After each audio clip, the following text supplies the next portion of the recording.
if I have if I have a talent to draw, then I continue to use it. And I'm talking about talents, I'm not talking about the work that we've done. We would have finished our job, not necessarily every day would have gone and then come back. It might have been a way to just merely earn. It is ideal to align to what that is, but I'm talking about a talent that is so dear to you that you feel every time you enjoy it, but utilize it and use it in a way that you feel happy, in a way if that can be of use to others, there's nothing like it. So the Japanese secret to happiness, and how is that happiness reflected? The happiness is reflected in where they're living longer and longer and longer. So Ikigai, the secret to longer life is because you have much more happiness, and the happiness is coming because they're aligning to their purpose. And then simply what they've done is my purpose has got to do with the talent that I've been given.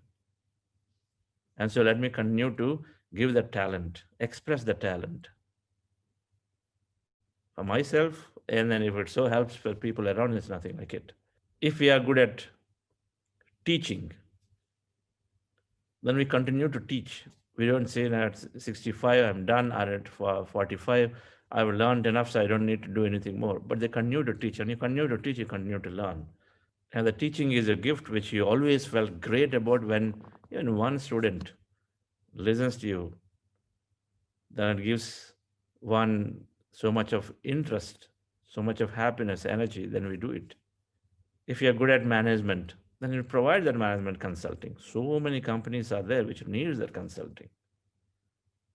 Purpose is that we're utilizing your talent.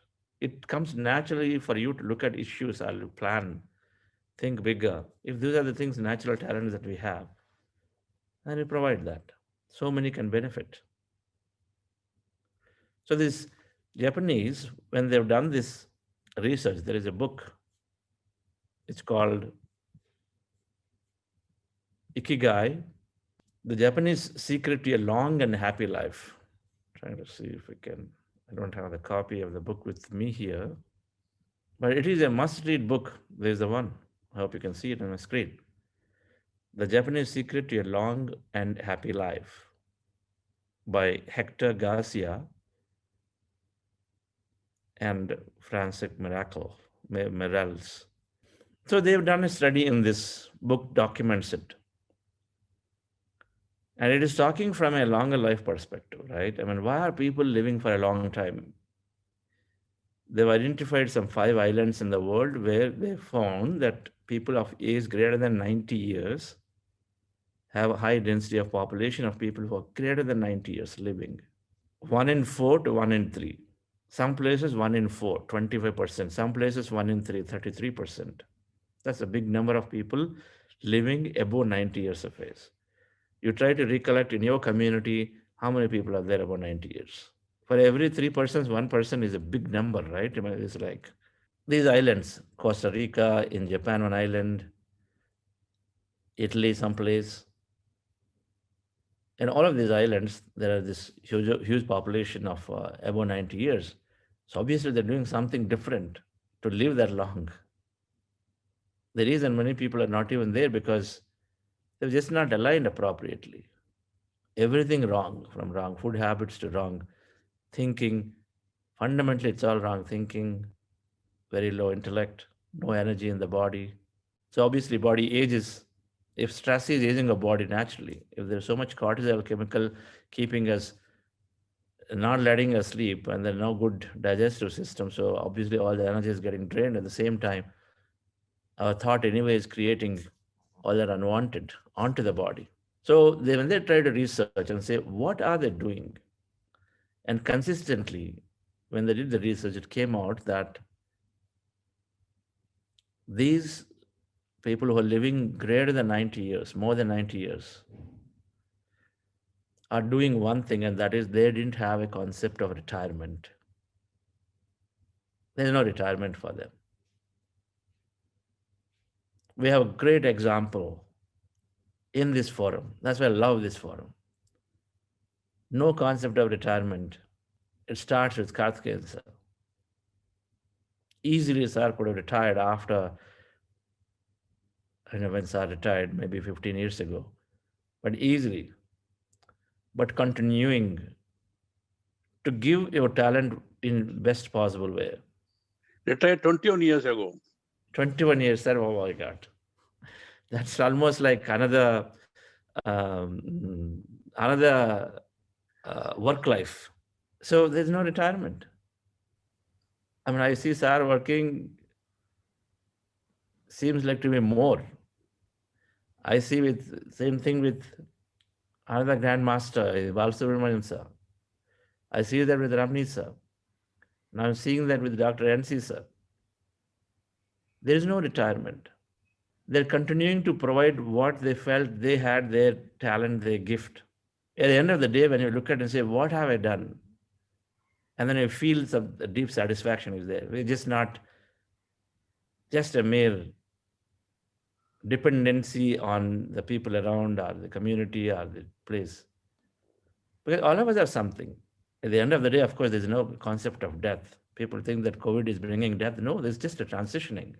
We have to understand, just a mere transitioning. But a life that is just being there, unhappy, have zero contribution to anything, I mean, it's as good as no life. And on top of it, unknowingly, we extend it by pushing and then putting all kinds of tubes into the bodies. The patients suffer so much when you understand it spiritually. When somebody is pushed into these hospitals because we have some money and this and that, there is so much suffering in this physical body, so much suffering. But this long life can easily be achieved, not through support systems, but by just by recognizing that what is that I can contribute, what is that I love to do. Gardening, do it. My dad actually likes gardening. He actually likes to go and then be in the plants and all that. He has his own health challenge, but he wants to absolutely, like many perhaps, no one to go to the hospital for anything. He will drag himself in which way or other, but he doesn't want to. He wants to avoid hospital at all, and he knows that it's not a fun thing to be there. And in the earnest that trying to extend life, but then we suffer the physical body so much by putting stuff into a tablet after tablet after tablet after tablets. It's interfering into the original design and plan of this body. Gross interference. So when we meditate, we understand this fundamental thing. But what do these guys do? These these Japanese are all of these people who are there in various islands who are living long life. There's no retirement. They're continuing to provide their services. They're continuing to enjoy the process. We'll see some pictures tomorrow of a woman from Czechoslovakia. How beautifully she's making her home a masterpiece of art for everyone to come and see at the age of 80 plus years. She didn't bother to say, I didn't know what to do. She didn't even think about that way. Instead, just continues to paint her home. She continues to paint her home and makes it a masterpiece. Makes it a masterpiece. I think I got this picture. Let's understand this. It's important we see it. I love these pictures. This is that woman's house. And then she goes on painting. Apparently now it became a public thing, but people come and then enjoy sometime. How beautiful is it? It's still thinking that I don't know anything, I can't do anything to actually making it so beautiful that a visitor passing by spends half an hour and enjoying this beauty, and then sometimes it also goes you into a trance state because there's intricacies of these patterns of designs and drawings from her. This is it. She's been doing it for years now. And then she seems like also has some dresses with some way of painting them or what, or drawing on them. If she can do it, she can figure it out and then do it, then anybody can do it at that age. So they've done no retirement, they always are giving their time in utilizing. Second, they are doing some kind of spiritual practice, all of them. In many ways, meditation or some spiritual practice they're doing. They're spending time with nature. So they figured out that if they can't go, so they translated that to gardening, because gardening you can just come out and then do, right. They're doing gardening. Or if you have a nature, then go around, spend time with the nature, draw that energy, become one with it. When you're in four walls, we feel like we are the boss, and then we just got all kinds of eye flaring up, right? Because like I am this and I'm that. You go out in the nature, we feel ourselves minuscule, nothing. So that's the way we drop ourselves. So they're doing that. Then eating a lot of vegetables. Short of becoming vegetarian, I wish and they know that they can avoid eating non-veg. But that's most certainly they've switched to a more vegetarian vegetables. Lots of vegetables is what the book says. Perhaps they didn't focus around the vegetarian diet. But these are the things that they're doing. And they have and then one more thing. They have a social fabric. So they figured out, they have a community, small groups of communities, even though there are 80, 90, I'm talking about 90 plus years, they all have a community of people where they get together, they party together, even in the 95 years. Didn't withdraw and say it's not for me. I'm done with my life. So they're not sitting at home or doing. They party together, come together, and then enjoy some nice meal, group meal. They put money apparently, contribute to each other, and then use that fund, and then actually do some common group activities, and then also help community with each other. It's basically for providing social fabric of emotional support, basically providing emotional support, right? What are they doing? If you go back and look at difference, they're doing healing all five bodies. That's what they're doing. They're taking care of physical body, emotion, mind. They're taking care of the mind. They're taking care of learning, and then they're doing karma. They're doing that and always activity, right? And then some spiritual practice. When you take care of every body every day, then you got to be good. We're going to heal ourselves continuously. We're going to keep it active. The desire is there. So you want emotional support. You want to have some kind of social life, right? There's always the social life is about mind-based enjoyment. You got it. They're doing it. They're working, which they know is their dharma. Is that no? I have the dharma of a body is what if I got a talent, I utilize it. Our dharma is to contribute in a way that I'm here for, and then continue to have the experience of life.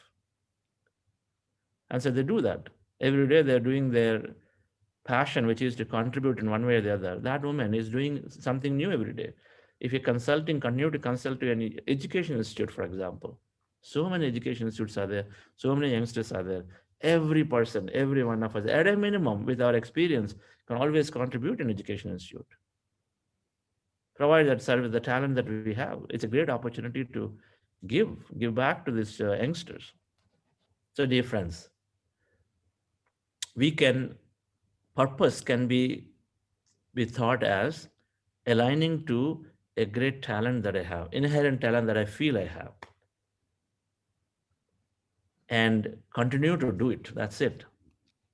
And this process of ikigai, this process of thing to say that what is it that gives me happiness is called going into the flow.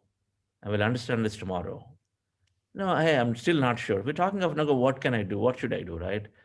And then we talked about, hey, what is your passion? Take it. Intuition, understand it. It's going to give you, hey, this is what you should do. Take up this project. Should I help orphanages? Should I teach meditation or something else? Of course, once you understand both, you're going to naturally gravitate towards meditation. But when you don't have clarity, our intuition should develop, and it'll develop, and then it's going to be one way. Second, identify the talent that you have. And then most naturally, if you're using the talent, then of course you're going to be happy, and then you're doing the right thing automatically.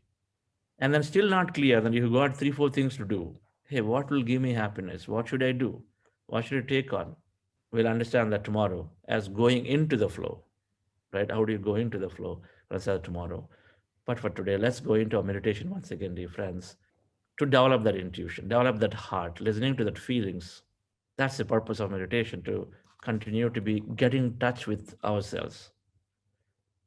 So those of you new, we are doing breath mindfulness meditation or anapanasati. Our goal is to empty our mind. We have body, we have mind, and we have this energy.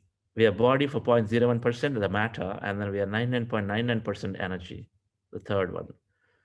So the is mind prevents us from experiencing this energy, to become one with an experience of grander self. So our goal is to empty the mind.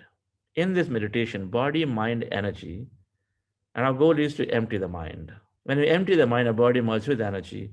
We have a greater understanding about ourselves. The practice of meditation is to explore and then understand ourselves. And it starts with emptying our mind. And of course, the meditation process to understand ourselves also starts with a reading and then gaining more and more wisdom about these higher understandings. They both are there. But this process of meditation that we are doing, dear friends, to empty the mind is called breath mindfulness meditation, anapanasati. You sit comfortably in your chair with the legs crossed at your legs crossed at your ankles, and then cross your hands, clasp your fingers into fingers, rest them comfortably in your lap, and then with your eyes closed, remove specs, you observe your normal natural breath. Normal natural breath.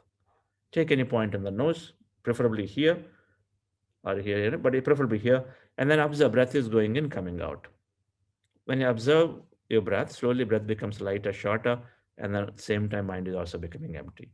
As you observe, you may get distracted to go into the thought. When you recognize your thinking, bring your attention back to the breath. When you recognize you are in thought, bring your attention back to the breath again and observe it. Again, as you're observing, slowly breath becomes lighter, shorter, and the thoughts are becoming empty. So we go into an emptiness state. I'm playing music and then also guiding to assist. And then before we go into this breath mindfulness meditation, we are doing something called heart elevation process. Just follow my guidance for this process. And the crux of this process is in this heart elevation is to feel an heightened emotion in our hearts of love, gratitude, compassion. Any emotion that makes you one with a person or the place. If you loved a place, you went to Chennai beaches and then you loved that place. So think of that feeling of how you spent your time in the Chennai beaches, right? You love it. So experience that emotion, recollect that event and experience that. So it is about experiencing love, gratitude, compassion, or any of those that you felt when you spent time with a small infant baby or a toddler or a close friend that you met after a long time. How did you feel? So recollect that event and then experience it, then fill up your heart with that heightened emotion, dear friends. We'll do that for a few minutes. When you do that, you're going to keep your hand on your chest area and then feel it, spend it. And then I'm going to say, let's go into breath mindfulness meditation after a few minutes. Music changes. That time you change your hands into this posture, rest them comfortably in your lap. Eyes continue to be closed, legs are crossed at feet across at ankles, and then you do that. And now observe your normal natural breath. So relax yourself, dear friends. Sit comfortably.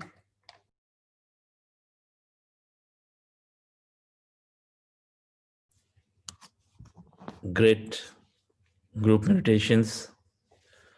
Closing in our fifth week, most certainly for the newcomers, will have to be feeling a lot more easy to meditate, a lot more easy to bring our attention back to the breath. If we master that one small thing of bringing our attention back to the breath, everything else is taken care by this process.